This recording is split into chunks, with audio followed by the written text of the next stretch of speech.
अब 5 साल का पूरा इतिहास बताएँ क्या क्या है, क्या नहीं है। तो इतिहास निकल के आता है तो उसके पीछे से ये निकल के आता है कि कुछ लोगों की इच्छा जाने की थी और इच्छा जब जाने की होती है तो यहाँ जो नियम हैं, 10 नियम वो बड़े कठोर हैं, वो देखने में बड़े सरल से लगते हैं। उनमें जो एक नियम है, संघ राजनीति में कभी नहीं जाएगा और जिस व्यक्ति की राजनीति की इच्छा है, उसके लिए ये नियम ज़हर बन जाता है। पहले भी लोग 2-4 लोग वो आरोप लगाते रहे कि जी ऐसा हो गया, वैसा हो गया, ये हो गया, वो होगा और यहाँ ऐसा कुछ नहीं हुआ। उनके आरोपों को हम आराम से जवाब देते रहते थे, कहीं कुछ हो तो बताएं भी।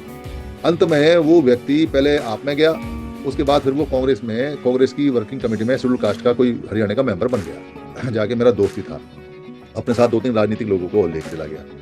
राजनीति की इच्छा बार-बार आएगी। हम संघ में राजनीति में जाने के लिए मना नहीं करते, पर जो लोग यहाँ आते हैं वो यहाँ प्रसिद्धि पाने के लिए आते हैं। जब यहाँ उनका चेहरा चमकता है, वो बहुत मीठा-मीठा बोलते हैं। हमको पता चल जाता है कि ये आदमी इतना मीठा क्यों बोल रहा है। मतलब उसको गाली भी दो, उसको कुछ भी कहो, उसके डॉक्टर अम्बेडकर को भी कुछ बोलो, उसके बुद्ध को भी कुछ बोलो, उसके वाल्मीकि को भी कुछ बोलो, उसके गुरु रविदास जी को, फिर भी वो उसको जज कर जाता है। यार हम तो बड़े सहनशील आदमी हैं। ये हम कोई झूठी बात नहीं बोले। क्या बोलते हैं, एक व्यक्ति ने डॉक्टर अम्बेडकर को साफ-साफ कह दिया कि डॉक्टर अम्बेडकर ने संविधान चोरी से बनाया हुआ है, गौरव किया हुआ है, उधार से बनाया हुआ है। और वहाँ सारे लोग सुन के और साधु और वाह-वाह कर रहे हैं। हमारा तो खून खोलता है, हम तो यहाँ चीर फाड़ देते 2-2 मिनट के अंदर। वही उस पोर्टल पे एससी, एसटी, ओबीसी की बात कर रहा है, हम तो यहाँ किसी को बोलने नहीं देते, चाहे कोई कितना बुरा माने। अगर कोई एससी, एसटी, ओबीसी का शब्द भी लेके आता तो मुंह बंद कर देते हैं, जाओ यहाँ से, हमें जरूरत नहीं है, यहाँ से समझ की बात करो। तो व्यक्ति को जब जाना ही राजनीति में है और वो हर चीज को मंजूर कर लेता है और किसी का विरोध नहीं करता, चाहे गलत है ऐसा ही है, क्योंकि वो किसी व्यक्ति को अपने विरोध में लाने के लिए तैयार नहीं है। क्यों तैयार नहीं है भाई? क्या कारण? गलत बात के लिए क्यों हाँ कर रहे हो? क्योंकि उसका मंतव्य कुछ दूसरा है और दूसरे मंतव्य के लिए उसको जाना है।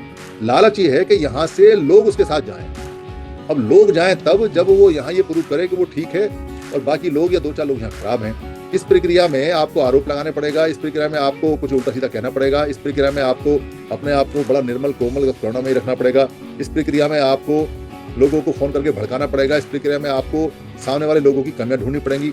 आप अच्छाई नहीं ढूंढ रहे हो। कोई नहीं कहता कि यहाँ अच्छाई क्या है।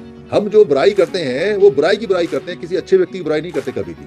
हम बुराई की बुराई करते हैं और जो व्यक्ति बुराई की बुराई नहीं कर सकता, जिंदगी में कुछ पा नहीं सकता।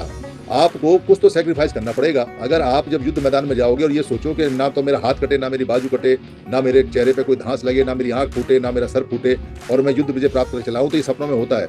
हकीकत में तो जब आप बुराई से लड़ोगे तो जो बुरे लोग होते हैं वो इकट्ठे होकर ईसा मसीह को फांसी पे चढ़ा देते हैं। पर 5 दिन बाद, 7 दिन बाद फिर लोगों की आंख खुलती है और लोग ईसा मसीह की बातों को लेकर और दुनिया में दौड़ते हैं और दुनिया के अंदर सैकड़ों अरबों लोग ईसा मसीह हो जाते हैं। जब आदमी अच्छाई के लिए निकलता है तो बुद्ध जैसे आदमी पर कंकड़ पत्थर फेंके जाते हैं, हाथी दौड़ाए जाते हैं, मारा जाता है, उसका खुद का भाई विरुद्ध हो जाता है।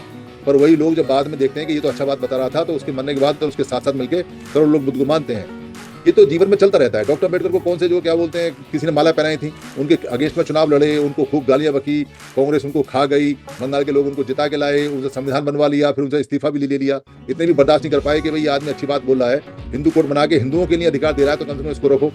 तो ये तो चलता रहता है, पर इसकी परवाह करने वाले रिफॉर्म नहीं कर सकते। इसकी परवाह करने वाले कभी भी चीजों को बदल नहीं सकते। जो इनकी परवाह नहीं करते वही चीजों को बदलते हैं और जो इनकी परवाह करते हैं वो खत्म हो जाते हैं, उड़ जाते हैं, उनका पता नहीं चलता। मैं लिख के दे सकता हूँ यहाँ आपको कि जो व्यक्ति तूफानों को झेलने की क्षमता नहीं रखता वो तूफानों में उड़ जाता है, उसका आता पता भी नहीं मिलता वो कहाँ गया कहाँ नहीं गया।